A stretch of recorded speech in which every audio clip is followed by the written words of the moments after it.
Au cœur de l'Europe, un pays vaincu et humilié cherchait à redéfinir son destin.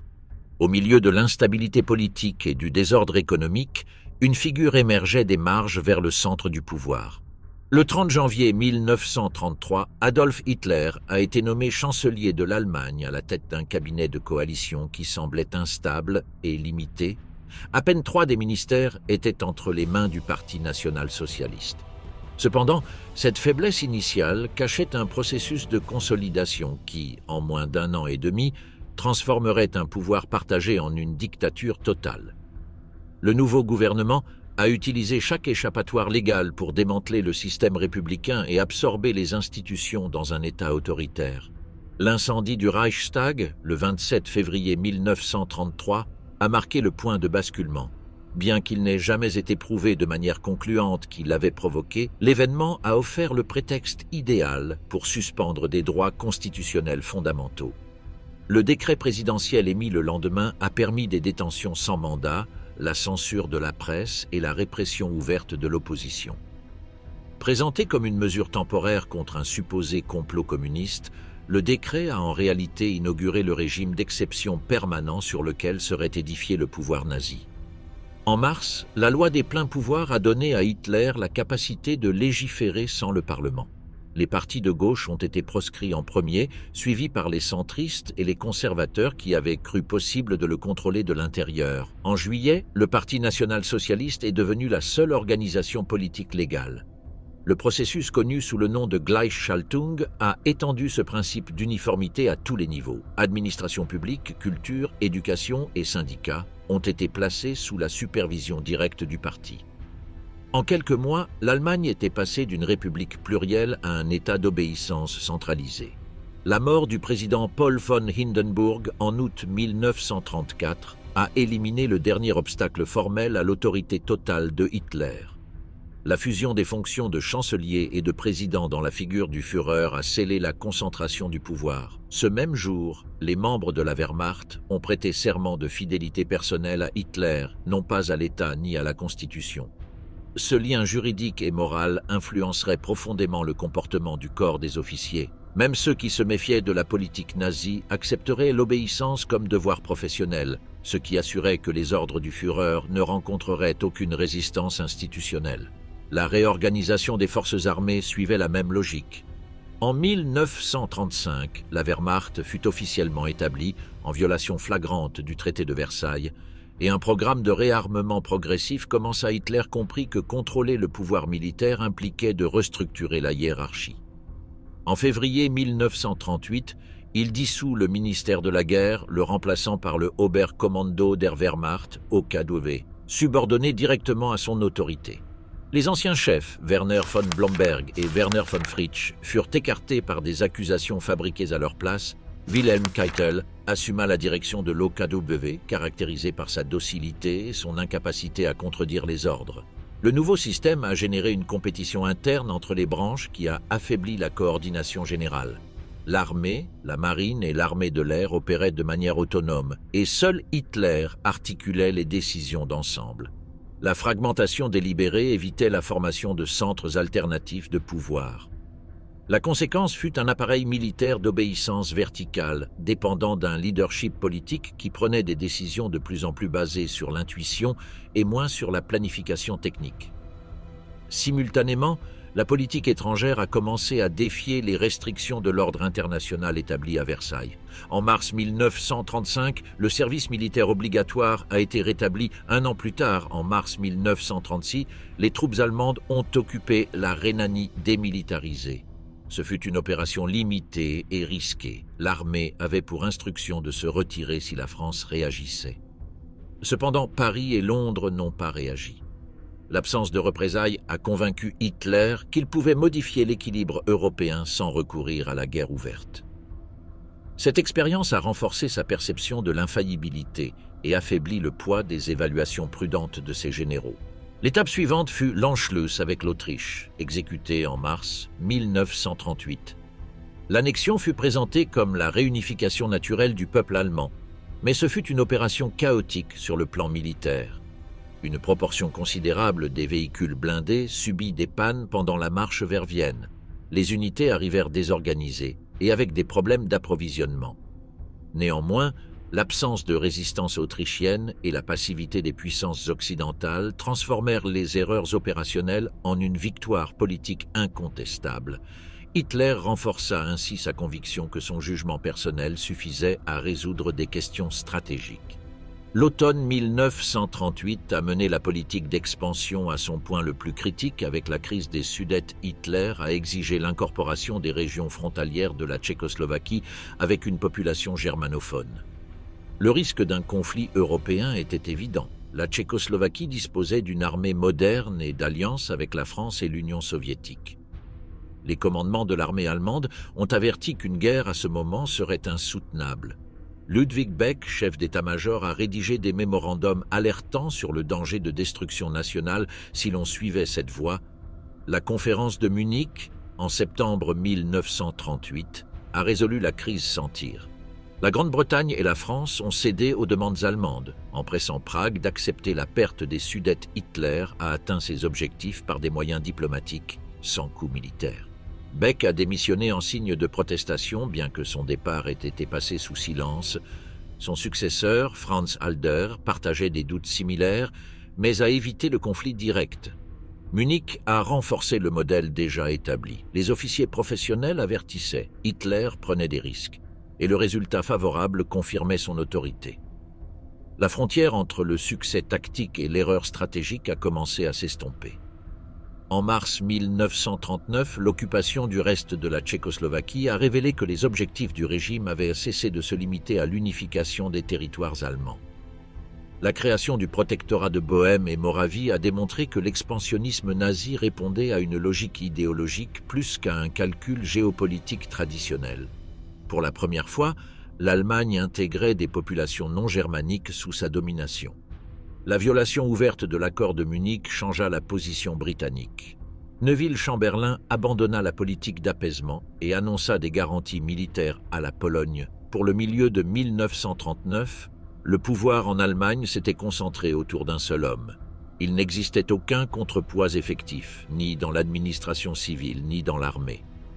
Les mécanismes de consultation avaient été réduits à des réunions où Hitler exposait des décisions déjà prises. Les institutions fonctionnaient comme des extensions de sa volonté et l'idéologie raciale imprégnait les politiques d'État.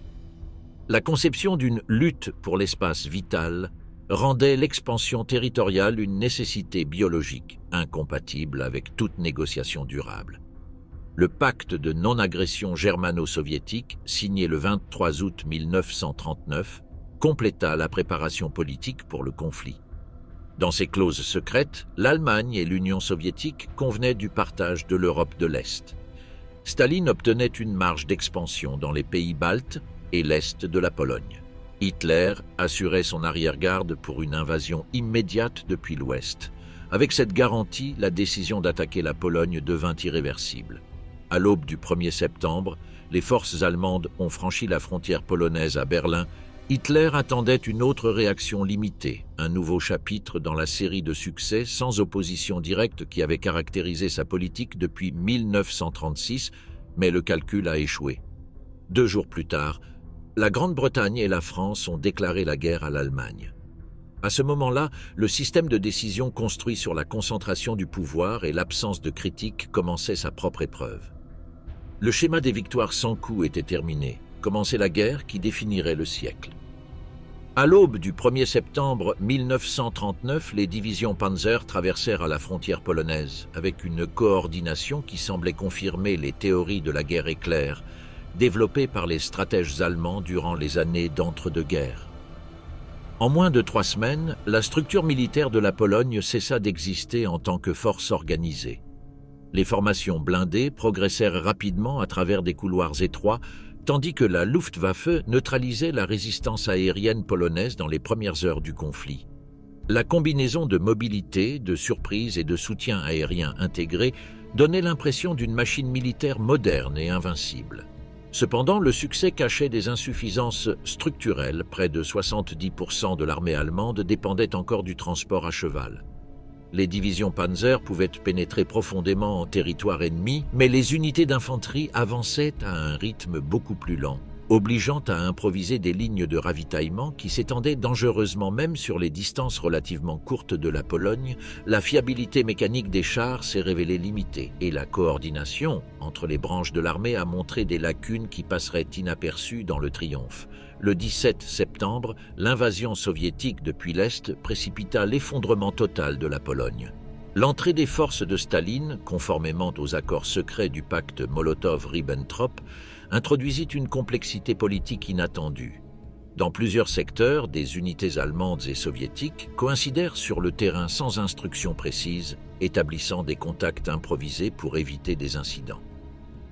Le pays fut divisé conformément au protocole convenu, et l'Allemagne obtint son premier grand succès militaire en Europe. Aux yeux de Hitler, la séquence semblait confirmer que les paris audacieux et les évaluations personnelles continuaient de l'emporter sur les avertissements des experts. Avec la campagne orientale terminée, le front européen est entré dans une période d'inactivité apparente que les contemporains appelleraient la drôle de guerre. D'octobre 1939 jusqu'au printemps suivant, le front occidental est resté calme tandis que l'Allemagne préparait l'offensive contre la France. Le plan initial, connu sous le nom de Fall Gelb, reprenait les principes de l'ancien plan Schlieffen, une attaque principale à travers la Belgique pour envelopper l'ennemi depuis le nord. C'était une conception prévisible et les Alliés étaient prêts à répondre. Erich von Manstein, chef d'état-major du groupe d'armée A, a proposé une alternative qui changerait le cours de la guerre. Son plan concentrait les forces blindées dans les Ardennes, un secteur que les Français considéraient comme impraticable pour les chars. De là, les unités allemandes avanceraient vers la Manche, coupant les lignes de communication des forces alliées qui se rendraient en Belgique. Le schéma était audacieux et risqué. Une avancée arrêtée à mi-chemin aurait laissé le gros de l'armée allemande exposé à une double contre-attaque. Hitler approuva le plan de Manstein avec enthousiasme. Il reconnaissait en lui le type d'opération à risque calculé qui avait défini sa carrière politique et militaire. Le haut commandement exprima des réserves, mais le précédent de la Pologne pesa davantage. Les avertissements prudents avaient été, une fois de plus, erronés. Cette décision représenta l'un des rares cas où la témérité de Hitler coïncida avec une approche opérationnellement solide. La campagne qui suivit offrirait une victoire totale, bien qu'au coup de consolider chez Hitler l'idée que l'intuition personnelle suffisait pour diriger la guerre avant d'attaquer la France, l'Allemagne a lancé l'opération Weserübung contre la Norvège en avril 1940. L'objectif était d'assurer l'approvisionnement en minerais de fer en provenance de la Suède, vital pour l'industrie allemande, et d'éviter une possible occupation alliée des ports norvégiens. L'invasion combinait des débarquements amphibies, des forces aéroportées et des opérations navales dans une coordination sans précédent. En un seul jour, les principales villes côtières, y compris Oslo et Bergen, furent capturées. Néanmoins, la campagne norvégienne fut bien moins parfaite que ne le suggéra la propagande. La Kriegsmarine subit de lourdes pertes, y compris des croiseurs et des destroyers essentiels. Les forces à Narvik restèrent isolées pendant plusieurs semaines et seule la retraite alliée finale empêcha leur destruction. Malgré les erreurs, l'occupation de la Norvège fut présentée comme un succès stratégique et renforça la confiance d'Hitler dans la capacité du Reich à mener des opérations simultanées sur différents théâtres. Le 10 mai 1940, l'Allemagne lança Fall Gelb. Les forces allemandes envahirent les Pays-Bas, la Belgique et le Luxembourg, provoquant la réaction prévue. Les troupes françaises et britanniques avancèrent vers le nord pour faire face à l'attaque principale, tandis que le groupe blindé de Guderian traversait les Ardennes. L'avance fut plus rapide que prévu. Le 13 mai, les unités allemandes traversèrent la Meuse à Sedan, point clé de la défense française. Les tentatives françaises de contre-attaquer échouèrent face à la combinaison de soutien aérien et d'artillerie concentrée. Guderian, désobéissant aux ordres de consolidation, continua l'avancer vers l'ouest. En une semaine, les avant-gardes allemandes atteignirent le canal de la Manche, coupant l'axe de communication entre le nord et le sud du front allié. La manœuvre avait divisé l'armée française et encerclé les forces britanniques et belges en Flandre. La vitesse de l'effondrement a désorganisé complètement le commandement allié, les communications françaises ont été fragmentées et les opérations manquaient de cohérence. La doctrine française de défense linéaire s'est avérée inutile face à un ennemi qui changeait de position avant que les ordres ne puissent être exécutés. Les Britanniques ont compris que la seule option viable était d'évacuer la force expéditionnaire pour éviter sa capture. À la fin de mai, les troupes britanniques et françaises se concentrèrent dans le port de Dunkerque. Les unités Panzer, à moins de 20 km de la côte, reçurent l'ordre de stopper leur avance le 24 mai. Les raisons restent sujettes à débat. La préoccupation pour les conditions du terrain, le désir de préserver les forces blindées pour des opérations futures et la confiance de Göring dans le fait que la Luftwaffe pourrait anéantir les troupes piégées sans avoir besoin de risquer des chars. La pause a permis aux Alliés de fortifier un périmètre et de commencer une évacuation massive. Entre le 26 mai et le 4 juin, plus de 330 000 troupes alliées ont été sauvées par une flotte improvisée de navires de guerre et de bateaux civils sous une attaque aérienne constante. Le matériel lourd a été laissé derrière, mais l'opération a sauvé le noyau de l'armée britannique. À Londres, la retraite a été présentée comme un exemple de détermination nationale et le soi-disant « esprit de Dunkerque » est devenu un symbole de résistance face à l'adversité. Pour le haut commandement allemand, le résultat fut un triomphe tactique indiscutable. L'ennemi avait été chassé du continent, la France s'effondrait et les pertes propres étaient inférieures aux prévisions. Cependant, l'ordre d'arrêter l'avance empêcha la destruction complète de l'armée britannique, un fait qui aurait des conséquences stratégiques décisives. Le 5 juin, les forces allemandes ont repris l'offensive vers le sud sous le nom de Fallroth. Les unités françaises restantes ont essayé de maintenir une ligne continue, mais elles manquaient de réserve et de coordination. Paris s'est tombé le 14 juin. 8 jours plus tard, le gouvernement français a signé l'armistice à Compiègne, dans le même wagon où l'Allemagne avait capitulé en 1918. Le geste a été soigneusement choisi par Hitler pour souligner la revanche historique. En 6 semaines, l'Allemagne avait vaincu 2 des principales puissances européennes. Le succès sembla confirmer la validité du modèle opérationnel allemand. Offensive concentrée, usage intensif de l'aviation tactique et commandement décentralisé aux niveaux inférieurs. Les pertes furent faibles, le territoire conquis immense et le moral du pays atteignit son point le plus haut depuis 1914, mais l'ampleur de la victoire a conduit à des conclusions erronées. Hitler a interprété la chute de la France comme la preuve définitive que son intuition surpassait la planification militaire conventionnelle. L'expérience a renforcé sa tendance à intervenir directement dans la conduite des opérations et a encore affaibli l'influence des commandements professionnels. Dans les mois suivants, cet excès de confiance transformerait les décisions stratégiques du régime. La Grande-Bretagne, isolée mais intacte, était toujours en guerre. La Manche devenait la nouvelle ligne de séparation entre un continent sous contrôle allemand et une puissance insulaire qui refusait de se rendre. Hitler devait décider s'il fallait tenter une invasion amphibie ou forcer la reddition par des bombardements aériens. La guerre éclair avait atteint son apogée. Le défi suivant testerait si la vitesse et l'audace pouvaient remplacer la stratégie soutenue. La planification pour l'invasion de la Grande-Bretagne, appelée Opération Seelöwe, a commencé à l'été 1940 sans conviction au sein du haut commandement allemand. La Wehrmacht était conçue pour une guerre continentale, pas pour des opérations amphibies à travers la Manche. La Kriegsmarine manquait des moyens nécessaires. Il n'existait pas de navire de débarquement conçu pour une invasion à grande échelle. Les premiers plans prévoyaient d'utiliser des péniches fluviales modifiées pour transporter des troupes, des embarcations inadéquates pour les conditions de la Manche et vulnérables même par mer modérée. L'amiral Erich Raeder, commandant de la marine, a averti Hitler qu'il ne pouvait pas garantir la protection d'une flotte d'invasion face à la Royal Navy. La marine britannique dépassait la marine allemande en nombre et en tonnage par une marge décisive. Raeder a soutenu que toute tentative de traversée ne serait possible que si la Luftwaffe établissait d'abord une supériorité aérienne totale sur le canal et le sud de l'Angleterre, capable de neutraliser à la fois la Royal Air Force et la flotte britannique. Hermann Göring accepta le défi avec assurance. Après les succès en Pologne, en Norvège et en France, la Luftwaffe se considérait comme invincible. Göring promit de détruire la RAF en quelques semaines et de laisser la Grande-Bretagne sans défense. Hitler fixa la mi-septembre comme date provisoire pour l'invasion, subordonnée à la maîtrise de l'air la campagne qui suivrait, la bataille d'Angleterre, démontrerait le contraire.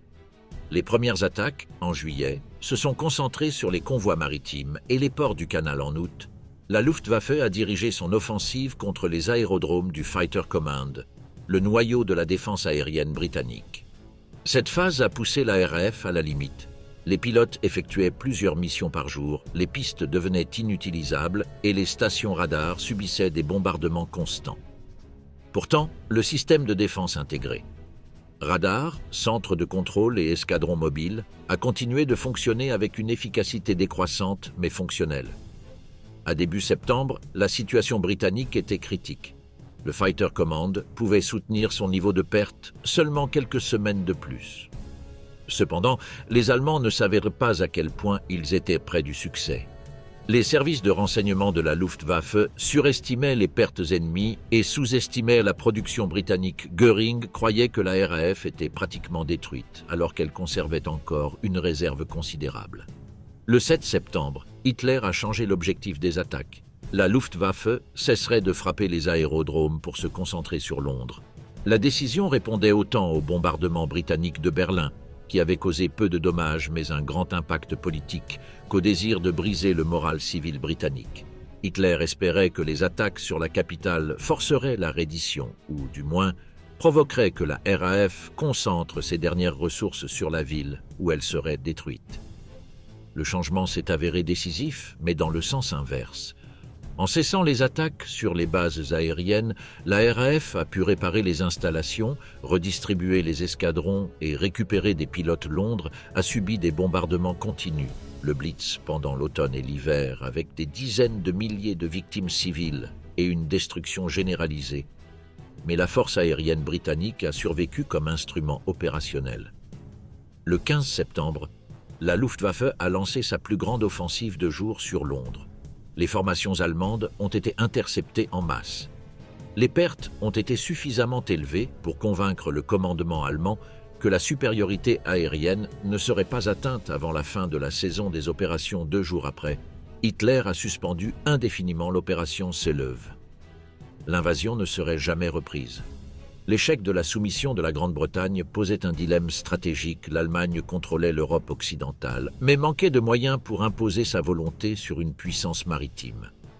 La guerre sous-marine infligeait des dommages significatifs au trafic allié, mais la Kriegsmarine disposait de seulement 43 sous-marins opérationnels, bien en dessous du nombre nécessaire pour couper les routes atlantiques. Le Reich ne pouvait ni envahir ni isoler son adversaire. Incapable de remporter une victoire à l'ouest, Hitler tourna son attention vers l'est. Depuis les années 20, il avait identifié l'Union soviétique comme l'ennemi idéologique central. Mein Kampf avait formulé la doctrine du Lebensraum, l'espace vital qui devait être conquis en Europe orientale aux dépens des peuples slaves, considérés comme racialement inférieurs. Le pacte avec Staline en 1939 avait été un accord tactique destiné à éviter une guerre sur 2 fronts. Avec la France vaincue et la Grande-Bretagne encore debout, Hitler interpréta que détruire l'Union soviétique priverait Londres de tout espoir d'alliance continentale et forcerait la paix. Le raisonnement ignorait la réalité. La Grande-Bretagne résistait grâce au soutien économique des États-Unis et non à l'attente d'une coopération soviétique-Washington, bien que officiellement neutre, augmentait l'envoi de fournitures aux Britanniques. Attaquer l'URSS ne résoudrait pas le conflit avec la Grande-Bretagne et ouvrirait un second front actif, la même erreur stratégique que l'Allemagne avait commise en 1914. En juillet 1940, Hitler a instruit le Oberkommando des Heer d'étudier une offensive contre l'Union soviétique. Le chef d'état-major, Franz Halder, a organisé les analyses préliminaires. Celles-ci ont souligné les difficultés logistiques. Distances immenses, routes insuffisantes, chemins de fer à écartements différents et conditions climatiques extrêmes. Les planificateurs étaient d'accord pour dire que la campagne devait être conclue avant l'hiver. Le concept opérationnel qui a émergé prévoyait 3 groupes d'armées, celui du nord avançant vers Leningrad, celui du centre se dirigeant vers Moscou et celui du sud vers l'Ukraine et le Caucase. On supposait que l'armée rouge serait détruite dans de grands encerclements près de la frontière et qu'une fois ses forces anéanties, la conquête du territoire serait automatique. L'hypothèse reposait sur l'idée que l'Union soviétique s'effondrerait aussi rapidement que la France. C'était une comparaison trompeuse. Bien que l'armée rouge ait mal performé contre la Finlande pendant la guerre d'hiver, l'URSS possédait des réserves humaines et matérielles immenses. Staline avait industrialisé le pays à grande vitesse, créant une capacité de production supérieure en volume à celle de l'Allemagne. La profondeur territoriale de l'État soviétique offrait en plus une ressource que la France n'avait pas, de l'espace pour absorber les coûts et se réorganiser. Les avertissements concernant ces facteurs ont été ignorés. Hitler avait confiance en une victoire rapide. Il soutenait qu'il suffisait de frapper à la porte pour que la structure soviétique s'effondre. L'idéologie raciale guidait son raisonnement. Il considérait que le régime communiste, dirigé par ce qu'il appelait le bolchevisme juif, manquait de solidité interne. Il croyait que les soldats soviétiques, qu'il voyait comme racialement inférieurs, ne résisteraient pas à l'offensive allemande. Les purges de Staline entre 1937 et 1938, qui avaient éliminé des milliers d'officiers expérimentés, semblaient confirmer cette impression. Le 18 décembre 1940, Hitler émit la directive 21, nom de code Opération Barbarossa. L'objectif était de détruire l'armée rouge dans l'ouest de la Russie avant qu'elle ne puisse se replier et occuper les principales zones industrielles. La campagne devait être achevée en quelques mois avant que la Grande-Bretagne puisse reconstituer sa capacité offensive. Pendant la première moitié de 1941, la Wehrmacht a concentré des ressources et planifié l'offensive. Mais les événements en Méditerranée ont modifié le calendrier. En octobre 1940, Mussolini avait envahi la Grèce depuis l'Albanie sans consulter Berlin. L'opération a échoué et les forces italiennes ont été repoussées à leur point de départ. Pour éviter que l'Axe ne perde de l'influence dans le sud-est de l'Europe, Hitler a décidé d'intervenir. En mars 1941, un coup d'État en Yougoslavie renversa le gouvernement pro-allemand qui avait rejoint le pacte tripartite. Hitler considéra le fait comme une trahison et ordonna l'invasion simultanée de la Yougoslavie et de la Grèce. La campagne commença le 6 avril. Belgrade fut intensément bombardée. La Yougoslavie se rendit en 11 jours et la Grèce tomba à la fin d'avril. Bien que la Wehrmacht ait démontré une efficacité opérationnelle, la campagne consomma 5 semaines cruciales. Le début de Barbarossa, prévu pour la mi-mai, a été reporté jusqu'à la fin juin. Le retard, aggravé par un printemps pluvieux qui a rendu les routes impraticables, a réduit la fenêtre des opérations avant l'hiver. Ce qui semblait un léger retard aurait des conséquences décisives. Le 22 juin 1941, plus de 3 millions de soldats allemands ont franchi la frontière soviétique. L'offensive se présentait comme une guerre préventive, mais en réalité, elle inaugurait l'affrontement le plus vaste et le plus coûteux de l'histoire moderne. À 3h15 du matin, le 22 juin 1941, 3000 pièces d'artillerie allemande ont ouvert le feu le long de la frontière soviétique. Une demi-heure plus tard, les formations de la Luftwaffe ont traversé l'espace aérien ennemi et ont attaqué les aérodromes avant que les unités soviétiques ne puissent réagir. En quelques heures, plus de 1200 avions ont été détruits, la plupart au sol.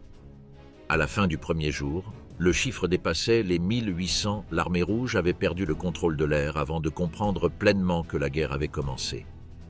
Staline avait ignoré les avertissements des renseignements concernant les préparatifs allemands, des agents soviétiques en Europe et les informations britanniques dérivées de Ultra avaient signalé l'imminence de l'invasion. Cependant, Staline considérait ces rapports comme des provocations destinées à entraîner l'URSS dans une guerre prématurée. Il croyait qu'Hitler ne romprait pas le pacte tant que la Grande-Bretagne ne serait pas encore vaincue. Cette évaluation erronée laissa les forces soviétiques dispersées avec des unités avancées vulnérables à l'encerclement et des réserves situées trop en arrière pour intervenir rapidement. Les 3 groupes d'armées allemandes avancèrent avec la vitesse caractéristique du Blitzkrieg. Le groupe d'armées nord traversa les États baltes et prit Riga le 1er juillet. Le groupe d'armées centre, sous Fedor von Bock, exécuta un double encerclement à Bialystok et Minsk, capturant plus de 300 000 soldats soviétiques.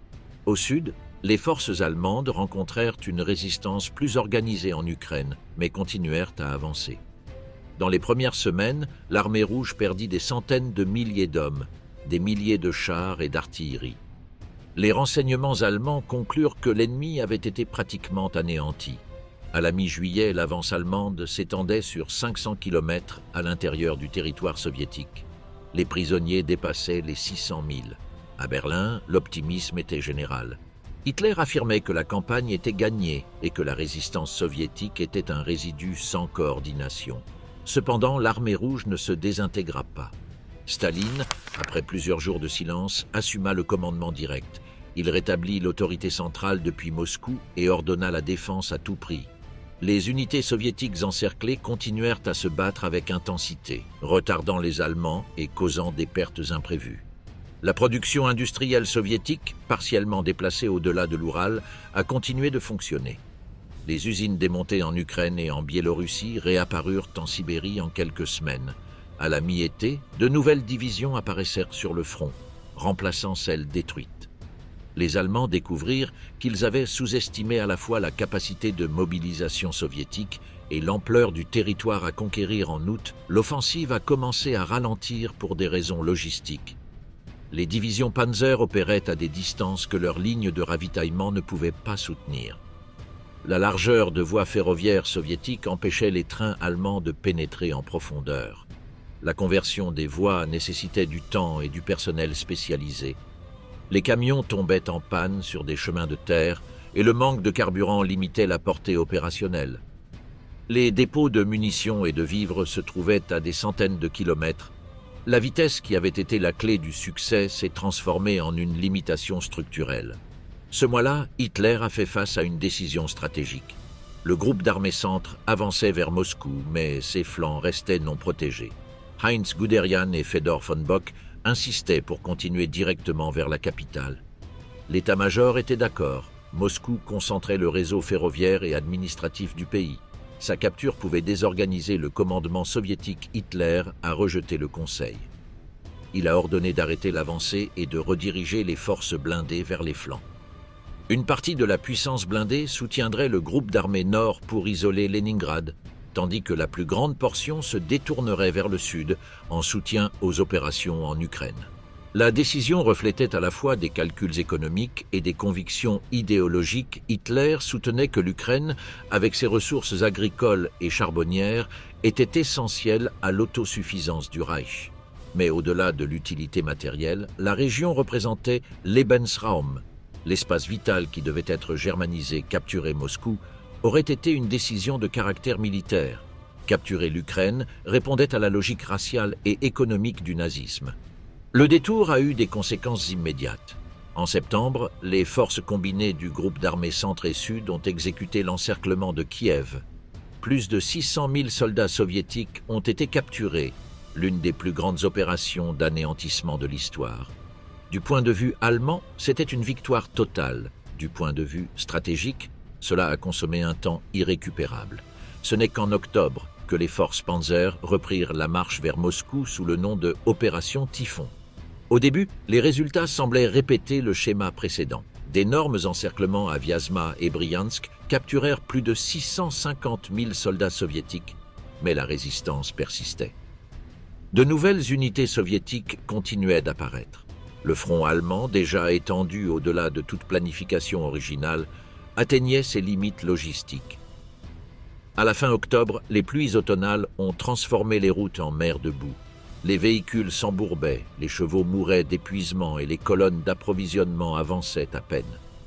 L'armée s'est retrouvée arrêtée, attendant que les températures hivernales solidifient le sol. Les troupes, équipées seulement d'uniformes d'été, ont commencé à souffrir des effets du froid. Hitler avait écarté la nécessité d'équipements d'hiver en supposant que la campagne se terminerait avant cette saison. En novembre, lorsque le sol a finalement gelé, l'avancée a repris, mais les températures extrêmes ont paralysé les moteurs et les armes. Les lubrifiants se solidifiaient, les verrous de fusil se bloquaient, et les canons d'artillerie échouaient. Les pertes dues au gel se sont multipliées. Début décembre, les éléments avancés du groupe d'armées centre ont atteint les faubourgs de Moscou. Une unité de reconnaissance a signalé avoir aperçu les tours du Kremlin. Ce fut le point le plus oriental de l'offensive allemande. Le 5 décembre, l'armée rouge lança une contre-offensive générale. Staline avait transféré des divisions sibériennes de l'Extrême-Orient, des troupes entraînées pour le combat hivernal. Les services de renseignement soviétiques avaient confirmé que le Japon n'attaquerait pas depuis l'Est, libérant ainsi ses forces. Les Allemands, épuisés et sans approvisionnement, furent repoussés. En 3 semaines, ils reculèrent entre 100 et 250 km. Le retrait a déclenché une crise interne au sein du commandement allemand. Walter von Brauchitsch, commandant en chef de l'armée, a démissionné après une crise cardiaque gudériane, a été destitué pour s'être retiré sans autorisation. Au total, plus de 30 généraux ont été relevés de leurs fonctions pendant l'hiver. Hitler a pris personnellement le commandement de l'armée le 19 décembre, concentrant entre ses mains la direction opérationnelle directe. En janvier 1942, le front s'est stabilisé. La Wehrmacht a conservé le contrôle de vastes régions, mais son offensive avait échoué à atteindre les objectifs décisifs. Hitler, convaincu que son ordre de résister sans céder un mètre avait sauvé la situation, a conclu que la volonté personnelle pouvait remplacer la manœuvre militaire. Cette interprétation déformée du résultat deviendrait un principe directeur de son commandement. Les pertes allemandes en 1941 ont été sévères, environ 800 000 pertes, y compris plus de 200 000 morts. De nombreuses divisions blindées opéraient avec moins de la moitié de leur dotation en chars. Le parc de véhicules motorisés était détruit ou inutilisable. L'armée qui a affronté l'hiver était beaucoup plus faible que celle qui avait commencé l'invasion. Les pertes soviétiques étaient plus importantes en nombre absolu, avec des millions de morts, de blessés ou de prisonniers. Cependant, l'URSS avait un avantage structurel. Une population plus de 2 fois supérieure à celle de l'Allemagne et une base industrielle qui continuait de produire dans l'Oural et en Sibérie. Staline pouvait remplacer ces pertes. Hitler ne le pouvait pas. L'opération Barbarossa, conçue comme une campagne rapide, s'est transformée en une guerre prolongée d'usure. L'échec à détruire l'Union soviétique avant l'hiver signifiait que l'Allemagne ferait face à un conflit sans fin clair, tandis que de nouveaux acteurs commencèrent à entrer dans la guerre mondiale que Hitler lui-même avait déclenchée. Alors que les divisions allemandes résistaient devant Moscou en décembre 1941, des événements lointains transformèrent le conflit. Le 7 décembre, des avions japonais attaquèrent la flotte américaine à Pearl Harbor. En 1h30, le Japon coula ou endommagea 8 cuirassés, détruisit presque 200 avions et causa plus de 2400 morts. L'attaque mit fin à l'isolationnisme américain. Le jour suivant, le Congrès déclara la guerre au Japon avec un seul vote dissident. Hitler n'avait pas été informé de l'attaque. Le pacte tripartite avec le Japon et l'Italie, signé en 1940, n'exigeait une assistance que si l'un des signataires était attaqué par une puissance extérieure. Il n'obligeait pas l'Allemagne à entrer en guerre si le Japon initiait les hostilités. Cependant, le 11 décembre, 4 jours après Pearl Harbor, Hitler déclara la guerre aux États-Unis. Il le fit sans consultation formelle avec son haut commandement. Ce fut la décision la plus coûteuse de toute la guerre. L'Allemagne combattait déjà la Grande-Bretagne et l'Union soviétique. Ajouter les États-Unis signifiait affronter un ennemi aux ressources industrielles inatteignables. Hitler a justifié sa décision pour 3 raisons. Il croyait que la guerre avec les États-Unis était inévitable. Roosevelt avait accru l'aide à la Grande-Bretagne et escorté des convois dans l'Atlantique. Les incidents entre des destroyers américains et des sous-marins allemands étaient devenus fréquents. Déclarer la guerre en premier, pensait-il, offrait un avantage d'initiative. Il sous-estimait également profondément la capacité militaire américaine. L'idéologie nazie lui faisait voir les États-Unis comme une société incapable de soutenir un conflit prolongé. Joachim von Ribbentrop, ministre des Affaires étrangères et expert autoproclamé des questions américaines, assurait que c'était une nation de commerçants sans volonté de se battre. Enfin, Hitler espérait que son geste renforcerait l'alliance avec le Japon, croyant que Tokyo attaquerait l'Union soviétique depuis l'Est. En réalité, le Japon avait décidé de s'étendre vers le sud-est asiatique et n'ouvrirait jamais un front contre Staline. L'entrée des États-Unis a changé l'équilibre mondial. En 1939, son économie produisait presque autant que celle de l'Allemagne, de la Grande-Bretagne, de la France, du Japon et de l'URSS combinés. La mobilisation pour la guerre a activé cette capacité latente. Les objectifs de production de Roosevelt semblaient irréalistes aux industriels allemands, mais ils seraient largement atteints. En 1944, les États-Unis fabriqueraient plus d'avions militaires que tous leurs ennemis et alliés réunis. Albert Speer, futur ministre de l'Armement, comprit immédiatement les implications. La guerre devenait une compétition de production que l'Allemagne ne pouvait pas gagner. La déclaration de guerre a uni la Grande-Bretagne, l'Union soviétique et les États-Unis dans la Grande Alliance. Pour la première fois, les trois principaux ennemis de l'Axe coordonnaient leur stratégie. Ensemble, ils représentaient la plus grande puissance industrielle, la plus grande force militaire terrestre et l'empire global le plus vaste. L'Allemagne, en revanche, faisait face au conflit essentiellement seule. L'Italie dépendait du soutien allemand et le Japon menait une guerre séparée. L'impact immédiat s'est fait sentir dans l'Atlantique. La marine américaine a pris en charge l'escorte des convois à l'ouest, libérant des navires britanniques pour d'autres routes. Les chantiers navals Liberty produisaient des navires de charge standardisés en l'espace de quelques semaines. Karl Dönitz, commandant de la flotte sous-marine allemande, calculait qu'il avait besoin de 300 sous-marins opérationnels pour isoler la Grande-Bretagne. À la fin de 1941, il en disposait seulement de 91, avec moins d'un quart en service actif. Bien que la production ait augmenté en 1942, elle n'a jamais atteint le niveau nécessaire. La supériorité technologique et numérique alliée, radars, escortes aériens et grenades sous-marines, a progressivement inversé la tendance. En Afrique du Nord, Erwin Rommel dirige depuis février 1941 une campagne oscillante contre les Britanniques. Le Afrika Korps a montré une supériorité tactique, mais dépendait complètement des approvisionnements traversant la Méditerranée. Les convois allemands et italiens étaient décimés par l'aviation basée à Malte. En juin 1942, Rommel a capturé Tobrouk et a été promu maréchal. Atteignant la frontière égyptienne, cependant, sa logistique s'effondrait. Le carburant arrivait avec des retards chroniques. Hitler, concentré sur le front oriental, considérait le théâtre africain secondaire et y destinait des ressources minimales. En octobre, le général Bernard Montgomery, à la tête de la 8e armée britannique, lança la deuxième bataille d'El Alamein. Avec une claire supériorité en hommes, chars et artillerie et avec des approvisionnements garantis, Montgomery infligea une défaite décisive. Après 12 jours de combat, Rommel se retira vers l'ouest. Presque simultanément le 8 novembre, commença l'opération Torch. Débarquements anglo-américains au Maroc et en Algérie avec plus de 100 000 soldats. Les forces de Vichy offrirent une résistance brève avant de capituler. Hitler répondit en occupant la France de Vichy et en envoyant des renforts en Tunisie. Renforcer la Tunisie était une erreur prévisible. Le territoire était indéfendable. Les Alliés avançaient depuis l'ouest et l'est avec un contrôle total de l'air et de la mer. Pourtant, Hitler interdit l'évacuation. Il ordonna de résister à chaque position. Le résultat fut la reddition de plus de 250 000 soldats de l'Axe en mai 1943, des pertes qu'aucune des puissances associées ne pouvait remplacer.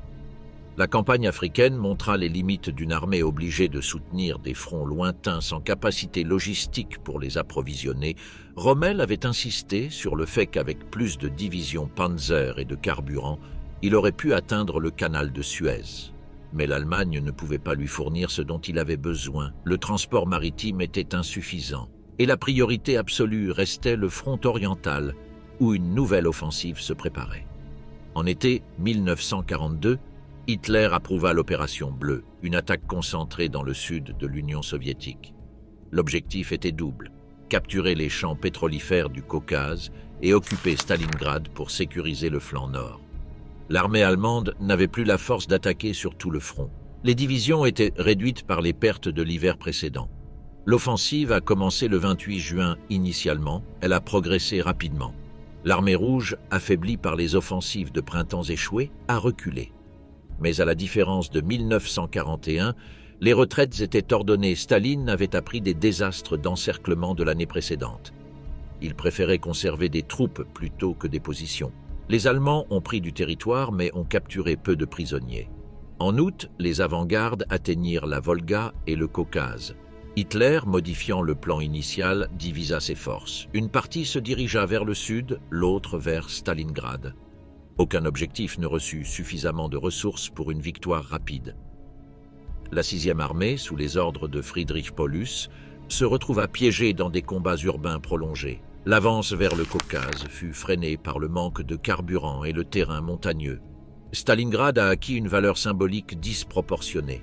Hitler croyait que conquérir la ville qui portait le nom de son ennemi aurait un effet psychologique décisif. Staline pensait la même chose en sens inverse et a ordonné qu'elle soit défendue sans reddition. La lutte est devenue une usure brutale pour des pâtés de maisons en ruine et des usines détruites. À la fin d'octobre 1942, la 6e armée contrôlait la plupart de la ville, mais ne pouvait pas éliminer la résistance sur la rive orientale de la Volga. Les unités étaient épuisées, avec des munitions limitées et des renforts insuffisants. Les flancs, tenus par des troupes roumaines, italiennes et hongroises, étaient vulnérables. Hitler insistait pour prendre la ville entière avant de consolider les défenses. Le front oriental était redevenu une vaste étendue d'usure sans fin. Les alliés occidentaux contrôlèrent la Méditerranée et préparaient des offensives en Afrique du Nord. L'Allemagne combattait sur de multiples fronts sans possibilité d'équilibrer les ressources. La guerre qu'Hitler avait étendue d'une seule signature le 11 décembre 1941 se transformait en un conflit mondial qui dépassait toute possibilité de contrôle. Le 19 novembre 1942, l'Armée rouge lança l'opération Uranus. 2 fronts soviétiques attaquèrent simultanément les secteurs nord et sud de Stalingrad, défendus par des forces roumaines, intégrées dans le dispositif allemand. La planification dirigée par Alexandre Vasilevski et Georgi Zhukov avait identifié ces flancs comme le point faible du système défensif de l'Axe. Les unités roumaines, mal équipées et déployées sur des fronts excessifs, s'effondrèrent sous l'impact initial. Les formations blindées soviétiques ont exploité les brèches, avançant en grande profondeur derrière les lignes allemandes.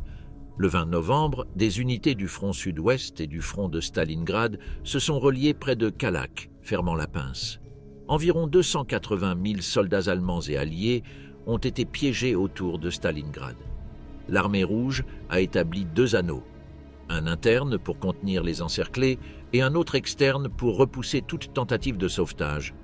Le général Friedrich Paulus demanda immédiatement l'autorisation de percer l'encerclement vers le sud-ouest, où les lignes soviétiques étaient encore en formation. La 6e armée avait suffisamment de puissance de combat pour tenter cela.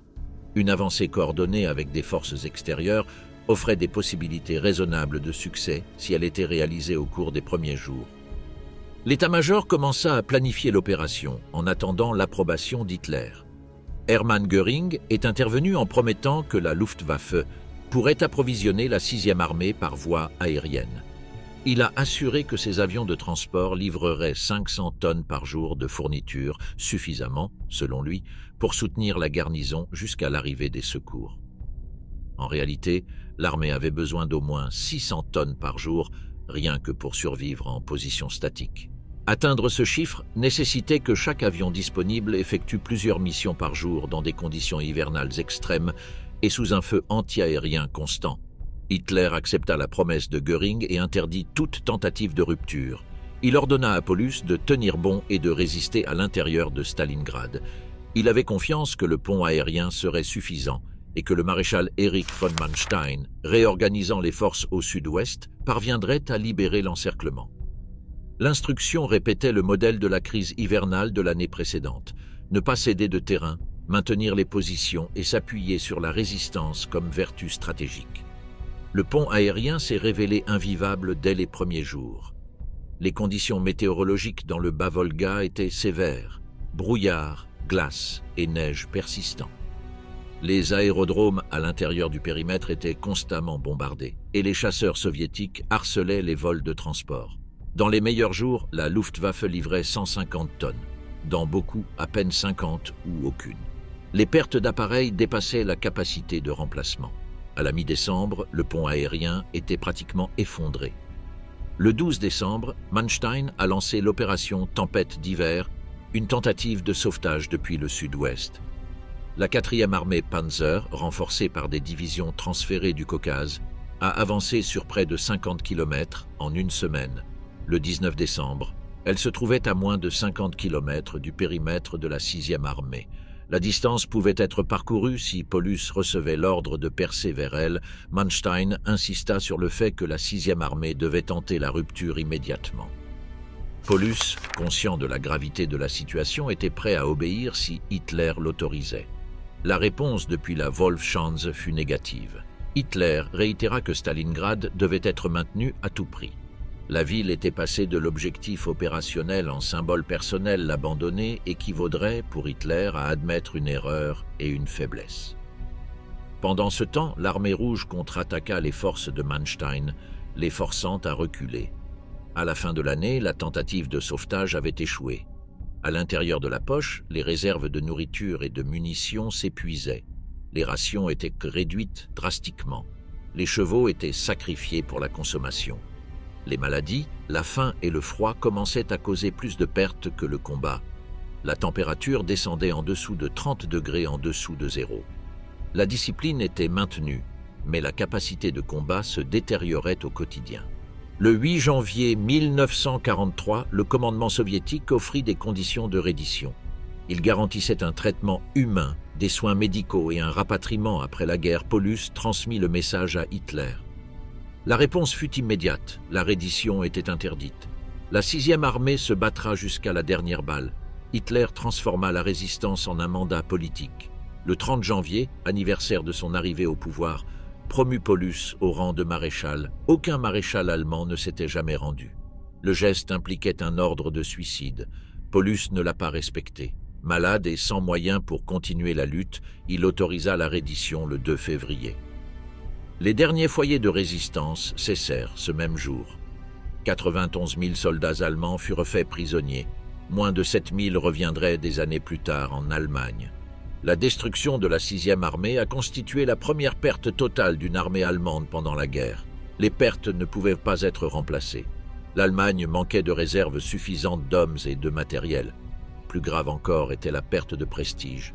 La Wehrmacht, jusqu'alors perçue comme invincible, avait été encerclée et détruite par un ennemi qui, un an auparavant, semblait condamner l'armée rouge, avait démontré qu'elle pouvait exécuter des opérations d'encerclement à grande échelle et les maintenir jusqu'à l'anéantissement de l'adversaire. L'impact politique et psychologique au sein du Reich fut profond. Joseph Goebbels déclara 3 jours de deuil national. Les cinémas et théâtres fermèrent. La propagande présenta la défaite comme un sacrifice héroïque. Cependant, les rapports internes montraient que le moral civil se détériorait. Le 18 février, Goebbels prononça son discours de guerre totale au Palais des Sports de Berlin, exigeant la mobilisation complète de la population. La réponse fut répétée et enthousiaste, mais la perplexité dans la société allemande était évidente. Pour le haut commandement allemand, Stalingrad a confirmé les craintes concernant le leadership de Hitler. Le refus de permettre la rupture quand c'était possible, la dépendance aux ponts aériens impossible et la subordination de la logique militaire à la volonté personnelle montraient un schéma irréversible. Les officiers comprenaient que les décisions stratégiques ne se basaient plus sur des critères opérationnels, mais sur des impératifs politiques et symboliques. La confiance dans le jugement de Hitler était érodée de manière définitive. Stalingrad marquait également la limite structurelle de la capacité offensive allemande à l'Est. La Wehrmacht conserverait encore un pouvoir défensif considérable et causerait d'énormes pertes à l'armée rouge dans les années suivantes, mais elle ne disposerait plus jamais des ressources ni de l'équilibre logistique nécessaire pour des opérations de grande ampleur soutenues. L'initiative était passée de manière permanente à l'Union soviétique. À partir de ce point, l'Allemagne se battrait sur la défensive, se retirant progressivement du Volga vers le Dniepr et, finalement, vers les frontières du Reich. Ce qui, en 1941, avait été une guerre de conquête devenait inexorablement une lutte pour éviter l'effondrement. La destruction de la 6e armée à Stalingrad a obligé à une réorganisation totale du front oriental. L'armée rouge a profité de sa victoire avec des offensives continues en Ukraine, menaçant de faire s'effondrer tout le front sud-allemand. Manstein, à la tête du groupe d'armée sud, a exécuté des manœuvres défensives et des contre-attaques mobiles qui ont stabilisé temporairement la situation. En mars 1943, il a repris Kharkov, la dernière victoire opérationnelle allemande significative à l'Est. Cependant, il s'agissait d'un succès tactique sans valeur stratégique. L'armée rouge conservait l'initiative, les ressources et les remplaçants. Hitler a cherché à reprendre l'initiative par une offensive limitée. L'opération Citadelle devait éliminer le saillant soviétique de Koursk, une protubérance de 50 km qui pénétrait dans les lignes allemandes. Le plan prévoyait des attaques convergentes depuis le nord et le sud pour encercler les forces soviétiques dans le saillant. Une victoire à Koursk démontrerait que la Wehrmacht conservait encore une capacité offensive et renforcerait le moral interne. Les différences dans la planification ont révélé des tensions croissantes entre les commandements. Manstein et Günther von Klug faisaient pression pour attaquer en mai, immédiatement après le dégel. Avant que l'armée rouge n'ait terminé sa réorganisation, Hitler a insisté pour retarder l'offensive jusqu'à ce qu'il y ait suffisamment de chars Tiger et Panther. Les nouveaux modèles promettaient une supériorité technologique, notamment le Panther conçu pour contrer le T-34 soviétique. Le retard s'est prolongé de mai à juillet. Chaque semaine a permis à l'armée rouge de renforcer le saillant, le transformant en une forteresse informée par des réseaux de renseignement, parmi eux le réseau Lucie en Suisse, qui transmettait des données depuis le haut commandement allemand. Les soviétiques ont construit 8 lignes défensives en profondeur sur près de 200 km, avec des champs de mines, des concentrations d'artillerie et des réserves blindées à l'arrière. Quand Citadelle a commencé le 5 juillet, les forces allemandes attaquaient le terrain le plus fortifié du monde.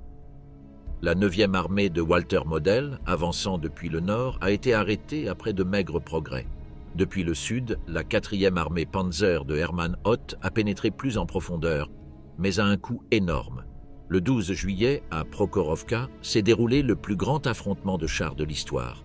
Plus de 1500 véhicules ont participé.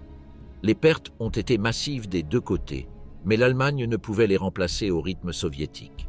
Le 13 juillet, Hitler annula l'opération 3 jours plus tôt. Les Alliés avaient débarqué en Sicile, créant une nouvelle crise.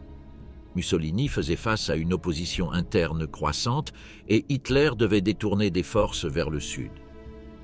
L'offensive à Koursk avait échoué à obtenir une victoire décisive et consommait les dernières réserves mobiles allemandes.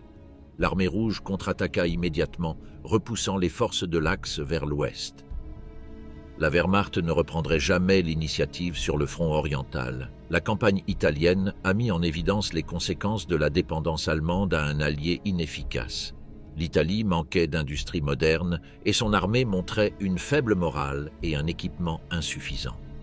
Les débarquements alliés en Sicile en juillet 1943 ont rencontré une résistance minimale. Les divisions italiennes se sont rendues en masse, tandis que les unités allemandes effectuaient un retrait ordonné à travers le détroit de Messine le 25 juillet. Le Grand Conseil fasciste a destitué Mussolini. Le roi Victor Emmanuel a ordonné son arrestation et a nommé Premier ministre Pietro Badoglio, qui a entamé des négociations secrètes avec les Alliés prédisant la trahison. Hitler avait transféré des divisions en Italie. Lorsque l'armistice a été annoncé le 8 septembre, coïncidant avec les débarquements à Salerne, les Allemands ont exécuté l'opération Axe. Ils ont désarmé l'armée italienne, occupé Rome et les principales villes, et établi une ligne défensive à travers la péninsule. Des commandos allemands ont sauvé Mussolini de sa prison dans les Apennins et l'ont installé comme chef d'un régime fantoche dans le nord. La campagne italienne est devenue une guerre d'usure. Le maréchal Albert Kesselring, à la tête des forces allemandes, a organisé une défense efficace en utilisant le terrain montagneux. Hitler, initialement prêt à se retirer vers le nord, a été convaincu par Kesselring de résister dans le sud. La décision a immobilisé des divisions précieuses, mais a retardé l'avance alliée et a maintenu hors de portée les aérodromes du nord de l'Italie, essentiels pour les bombardements sur l'Allemagne. Simultanément, la guerre aérienne atteignit une échelle sans précédent. Lors de la conférence de Casablanca de janvier 1943, les Britanniques et les Américains convinrent de l'offensive combinée de bombardement. La RAF attaquerait de nuit et l'USAF de jour. L'objectif était de détruire l'industrie allemande et de briser le moral civil. En juillet, Hambourg fut ravagé par une tempête de feu qui tua environ 40 000 personnes. En août et octobre, les bombardiers B-17 attaquèrent Schweinfurt et Ratisbonne, subissant d'énormes pertes. La Luftwaffe infligeait des pertes considérables, mais sa force s'épuisait rapidement. Le bombardement obligea l'Allemagne à rediriger d'énormes ressources vers la défense aérienne. À la fin de 1943, 1 million de personnes servaient dans des unités antiaériennes, des milliers de canons, y compris les efficaces de 88 mm, furent détournés du front de l'Est. La production de chasseurs augmenta, mais au détriment des bombardiers et des avions de soutien terrestre. Adolphe Galland, général des chasseurs, demandait de prioriser la défense du Reich, mais Hitler insistait pour maintenir la capacité offensive, diluant les ressources parallèlement. Hitler a ordonné de développer des armes de représailles, les fusées 5-1 et 5-2. Le programme a absorbé des ressources scientifiques et industrielles massives.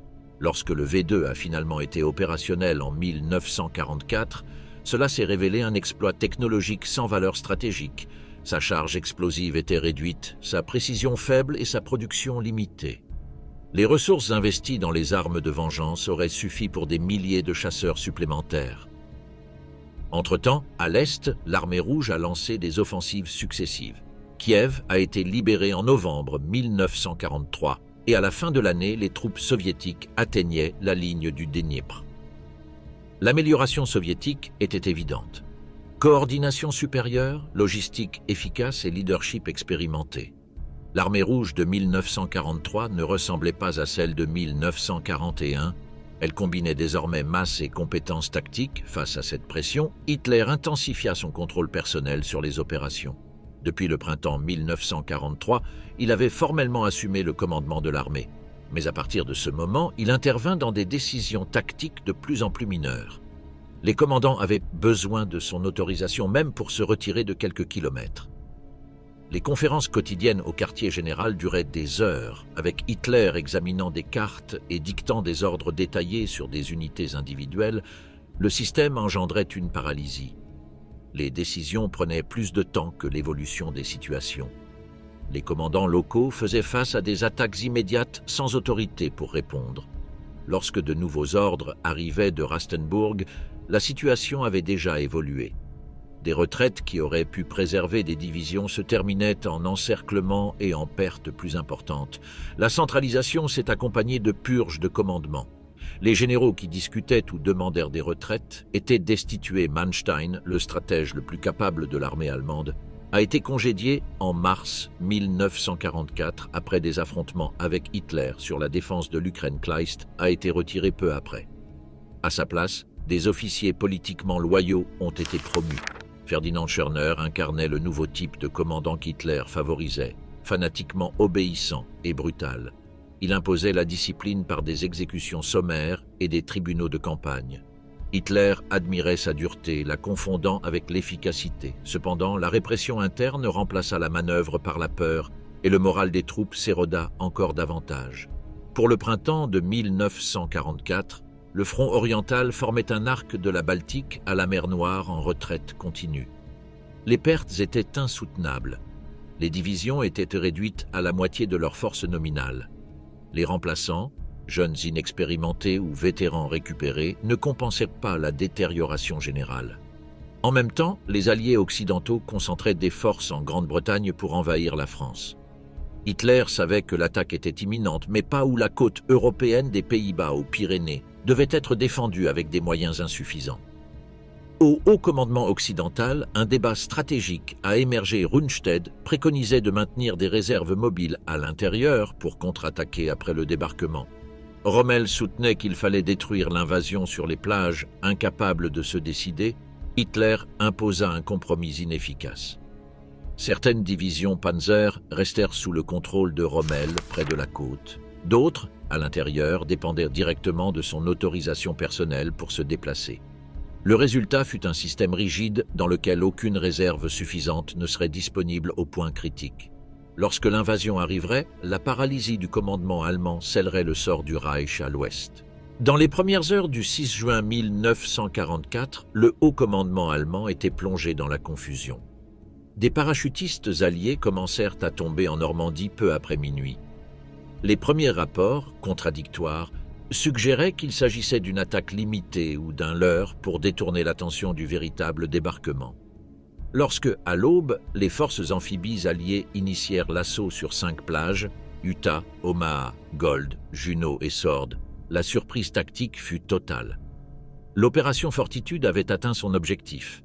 La tromperie stratégique avait convaincu les Allemands que l'attaque principale viendrait par le Pas-de-Calais. Rommel se trouvait en Allemagne en visite chez sa femme, convaincu que le mauvais temps empêchait les opérations amphibies. Rundstedt, en recevant les premiers rapports, croyait que la Normandie était une manœuvre de diversion. La réponse allemande, dans les heures critiques, fut donc indécise. Les divisions Panzer, stationnées près de la côte, manquaient de l'autorité pour agir sans approbation supérieure. D'autres, sous le contrôle direct de Hitler, ne pouvaient bouger sans son ordre personnel, et Hitler dormait. Personne n'osa le réveiller avec des rapports non confirmés. Quand il a finalement autorisé le mouvement des réserves, vers midi, les forces alliées avaient déjà fermement établi leur tête de pont. La suprématie aérienne alliée était absolue. Les colonnes Panzer avançant vers le front étaient décimées par des chasseurs et des bombardiers. Les mouvements qui prenaient auparavant des heures nécessitaient des jours. L'opportunité de repousser l'invasion à la mer avait disparu. La bataille de Normandie s'est transformée en une lutte d'usure. Les Allemands se défendaient avec ténacité, utilisant le terrain de bocage avec ses haies et talus naturels qui favorisaient le défenseur. Chaque champ se transformait en une position fortifiée. L'avance alliée fut lente et coûteuse, mais sa capacité de remplacement était illimitée. Chaque char allemand perdu était irremplaçable, chaque bataillon détruit, un coup irréversible. Hitler ordonna de maintenir chaque position sans retraite. Cette rigidité permit aux Alliés d'encercler et d'anéantir des unités complètes. En août, la poche de falaise piégea 2 armées allemandes. Environ 50 000 hommes s'échappèrent, mais abandonnèrent tout leur matériel lourd. La retraite allemande se transforma en fuite. Paris a été libéré le 25 août. En semaine, les forces alliées ont traversé la France et la Belgique. Les divisions allemandes, épuisées et sans carburant, se retiraient vers la frontière du Reich au début de septembre. Les Alliés ont atteint la ligne Siegfried, les fortifications frontalières construites avant la guerre. L'avance a été freinée par des problèmes logistiques. Les lignes d'approvisionnement s'étendaient depuis la Normandie et les ports principaux étaient inutilisables. Anvers, capturé intact, ne pouvait être utilisé avant le nettoyage de l'estuaire de l'Escaut. Le manque de carburant a limité les opérations. Ce répit a permis aux Allemands d'établir une ligne défensive précaire. Dans ce contexte, Montgomery a proposé l'opération Market Garden, une avancée rapide par les Pays-Bas pour traverser le Rhin. Les parachutistes devaient capturer une série de ponts, que les forces terrestres atteindraient en avançant par une seule route. Le plan nécessitait une coordination parfaite, celle-ci n'eut pas lieu. À Arnhem, les parachutistes britanniques ont affronté 2 divisions de Panzer SS qui se rééquipaient dans la région. Les forces de relève ne sont pas arrivées à temps. La tentative a échoué. Le pont trop loin a coûté plus de 10 000 pertes alliées et a prolongé la guerre de plusieurs mois.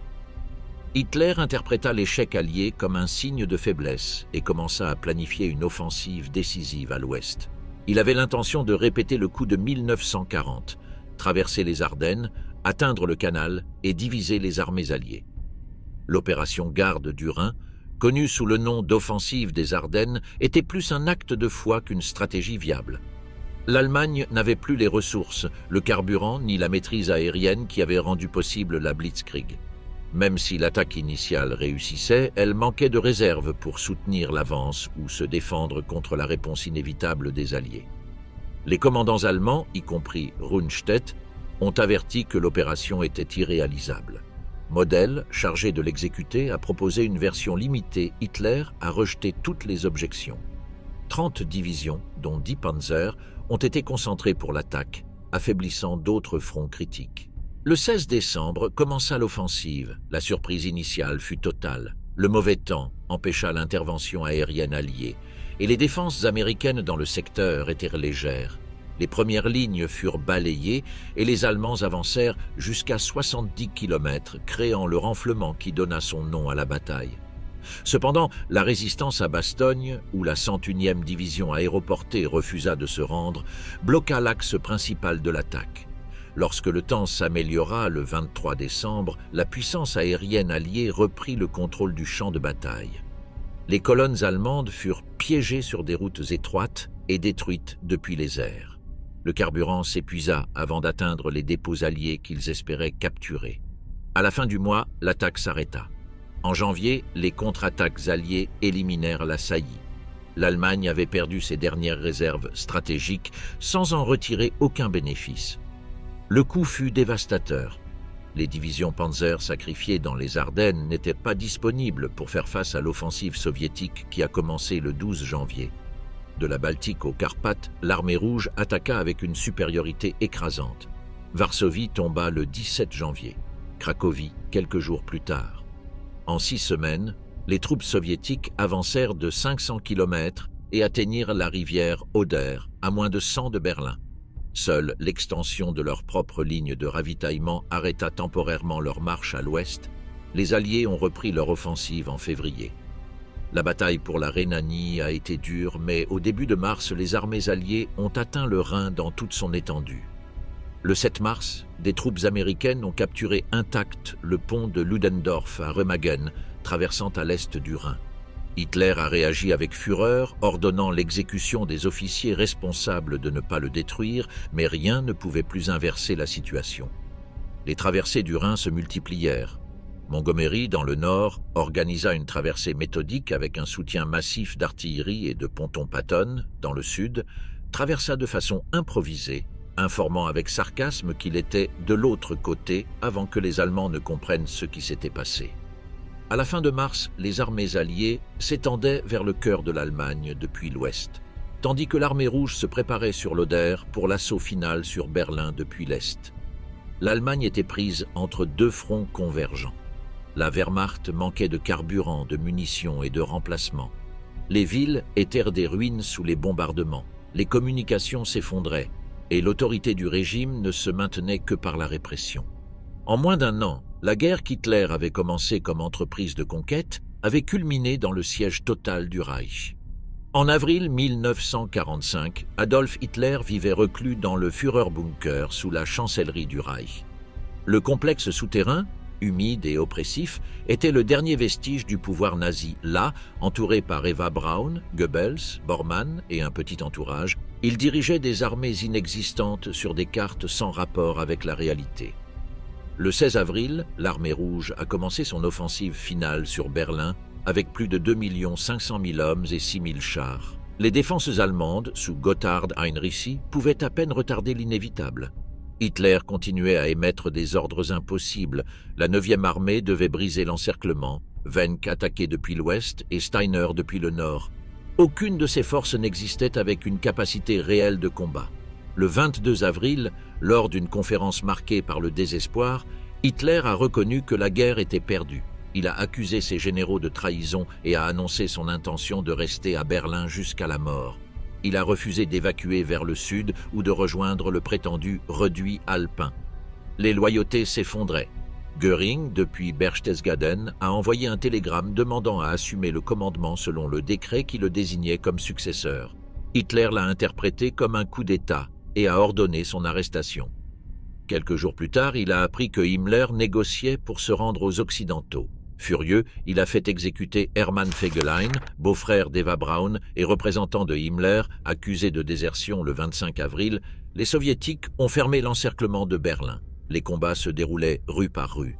La garnison, composée de restes de la Wehrmacht, de la SS et des milices, résistait sans carburant ni munitions. Wenck, comprenant qu'il ne pouvait pas parvenir à Berlin, a ouvert un corridor pour évacuer les civils vers l'ouest, laissant la capitale à son sort. Dans le bunker, Hitler se préparait pour la fin.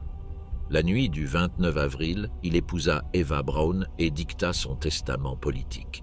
Il accusait les Juifs de la guerre, justifiait sa politique et désignait Karl Dönitz comme successeur. Il ne montrait ni remords ni autocritique. Le 30 avril, après avoir appris l'exécution de Mussolini, il décida de se suicider. Pour éviter un sort similaire à 3h30 de l'après-midi, il s'enferma avec Eva Braun. Elle prit du cyanure et il se tira une balle dans la tempe. Leurs corps furent brûlés dans le jardin de la chancellerie. Goebbels, nommé chancelier par le testament, a empoisonné ses 6 enfants et s'est suicidé avec son épouse le lendemain. Berlin s'est rendu le 2 mai, les 7 et 8 mai. Dönitz a signé la capitulation inconditionnelle devant les alliés occidentaux et soviétiques. L'Allemagne était en ruine. Des millions de morts, des villes détruites, une économie effondrée. Le Reich, qui devait durer 1000 ans, avait survécu 12. Sa fin a confirmé la logique interne du régime. Le pouvoir absolu, guidé par l'idéologie totalitaire, ne s'arrête pas face à la défaite, mais la transforme en autodestruction.